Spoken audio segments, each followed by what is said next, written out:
Wenn ich abends aus meinem Bürofenster gucke, dann habe ich den wundervollen Blick auf unsere wundervolle Doppelstadt und nun auch auf die wirklich hell erleuchtete Brücke, die da in blau und grün Farben erstrahlt. Und ja, das ist einfach ein Symbol unserer Zusammenarbeit und unserer Zusammengehörigkeit. Die Corona-Pandemie hat den Alltag in unserer Doppelstadt und das ja, scheinbar Selbstverständliche auf den Kopf gestellt. Das soziale und kulturelle Leben wurde nahezu lahmgelegt, insbesondere im grenzüberschreitenden Bereich. Und die doch sehr unterschiedlichen Verordnungslagen auf beiden Seiten der Oder und dann auch die Grenzschließung hat zu erheblichen weiteren Einschränkungen für unsere Bevölkerung gesorgt. Grenzpendler konnten nicht mehr auf die andere Seite der Oder fahren, um zu arbeiten. Familien konnten sich teilweise nicht mehr sehen.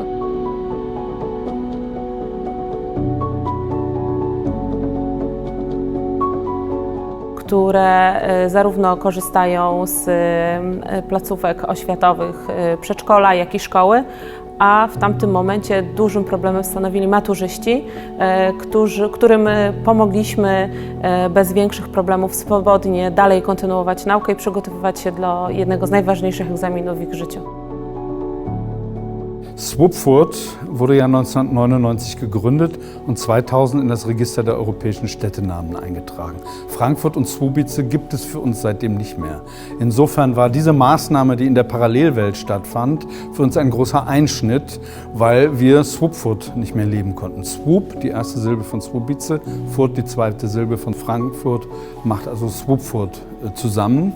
Und jetzt muss man sich vorstellen, unsere Agora, der Raum, wo Swupfurt im Alltag demokratisch gelebt wird, ist der Brückenplatz Platz Mostowe, eine alte Turnhalle, wo bis dato Fußball gespielt wurde, große Feste stattfanden mit bis zu 300 Leuten und so weiter.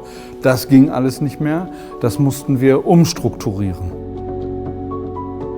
Schließung der Grenze war für mich ein sehr großer Schock. Das konnte ich mich vorher nicht vorstellen. Das hat meinen Alltag auch sehr stark verändert, weil ja, wir leben hier in einer Doppelstadt, also Słubice und Frankfurt sind zusammen sehr verbunden. Ich auch habe ja, ein paar Freunde in Frankfurt, also war in der Schule da und das hat auch viel verändert. Man musste von irgendwas leben, ja. Und naja, wir haben das geschafft, einfach.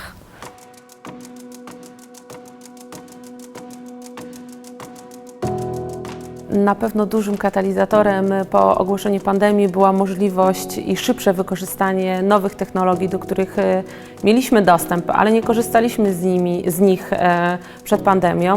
To na pewno możliwość spotkań online burmistrza zarówno Słubic, jak i nadburmistrza Frankfurtu, dzięki którym mieliśmy szybszy dostęp do informacji i mogliśmy w bardzo szybki sposób zareagować na pojawiające się dezinformacje zarówno w prasie czy w mediach społecznościowych, które mimo wszystko wśród mieszkańców powodowały dużą złość i rozgoryczenie.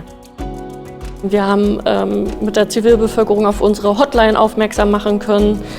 Also da war viel Power und Mut und Kraft dahinter. Wir haben auch Spendenaktionen organisiert für das Corona-Krankenhaus in Słubice. Das war eine wirklich sehr großartige Unterstützung. Es ist gelungen, mit großem zivilgesellschaftlichen Engagement Unterstützung zu organisieren, zum Beispiel für Menschen, die alleine waren in diesen schweren Zeiten, wie zum Beispiel eine Einkaufshilfe. Aber auch viele Masken wurden genäht, auch mit Spenden aus der Bevölkerung, mit Stoffspenden aus der Bevölkerung. Mich hat das so geärgert, dass jetzt Menschen von der polnischen Seite hier festsaßen, auf der deutschen Seite nicht mehr rüberkamen, dass ich also alle möglichen Freunde und Bekannte angerufen habe und wir gemeinsam eine Demo organisiert haben. Und in dieser Demo ging es um die Öffnung der Grenzen. Tak, oczywiście. Wydźwięk był pozytywny, dlatego że mieszkańcy i obywatele naszego kraju i myślę, że również obywatele strony niemieckiej również oczekiwali od nas takich działań, żebyśmy byli też ich głosem w kierunku osób rządzących, żeby przy następnej sytuacji, o której oczywiście nie chcielibyśmy, żeby była, In dem Moment, wenn die Grenzen wieder geöffnet wurden, war ich in Frankfurt im Internat, weil ich mein Abi geschrieben habe. Und das war so plötzlich, dass ich wieder meine Eltern treffen konnte, weil die Grenzen waren gesperrt und trotz dass wir waren ein paar Kilometer nur entfernt, konnten wir uns nicht sehen.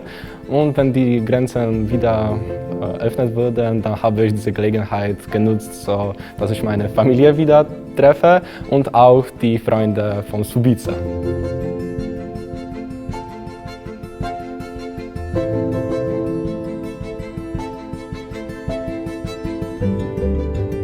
Sie hat gesagt, ja, sie darf kommen. Die Kleine durfte auch früher kommen.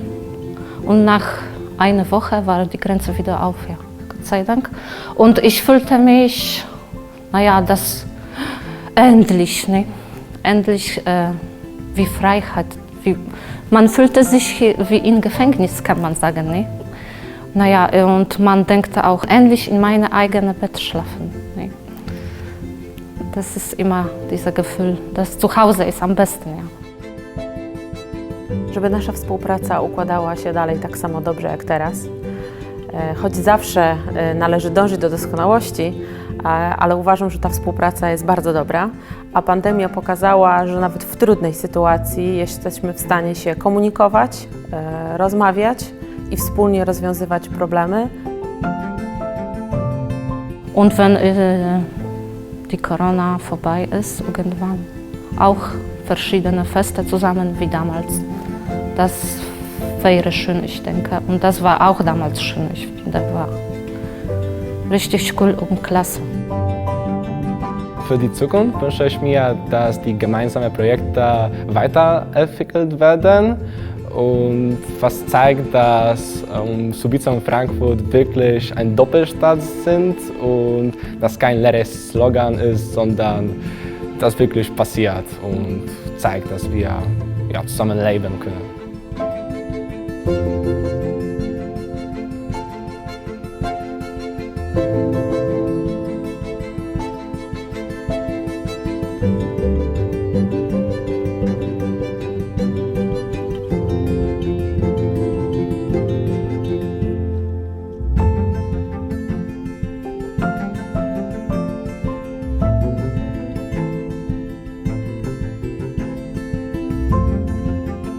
Zum einen ist der Gödeler-Preis für uns eine wirklich großartige Anerkennung und Wertschätzung unseres lösungsorientierten Ansatzes, dass wir mit dieser Krise grenzüberschreitend umgegangen sind. Und zum anderen sind wir jetzt bestärkt darin, nachhaltige, zukunftsorientierte Lösungen auch zur Bewältigung anderer Krisen, die vielleicht noch auf uns zukommen, zu finden. Wir wissen jetzt, dass es auf eine schnelle und direkte Kommunikation mit den zuständigen Stellen in beiden Ländern ankommt. Wir wissen, dass es darauf ankommt, Sonderregelungen für die Grenzstadt zu finden, und das hilft uns auf jeden Fall.